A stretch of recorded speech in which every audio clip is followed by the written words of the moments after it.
Let's take a look at how to add a RedShelf link to your course in Blackboard. To do that, you first switch on your edit mode, then hover over this little plus sign here and click Content Area. Give it a name. We're going to call ours RedShelf Textbook and Materials, and we're going to check this box that says Available to Users. Then we're going to hit Submit, and you'll see that the content area has been added over here. I'm going to click and drag it up. Now that we have our content area, we're going to build the actual RedShelf link. So I'm going to click the new content area, then I'm going to hover over Build Content and click RedShelf.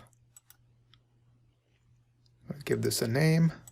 We'll call it RedShelf Textbook and Materials. And we're going to give this a description. Let's say, access your ebook via this link. Once we are done, we're going to hit Submit. And you'll see that your RedShelf link has been added, and students can access their ebooks via this link by clicking on it.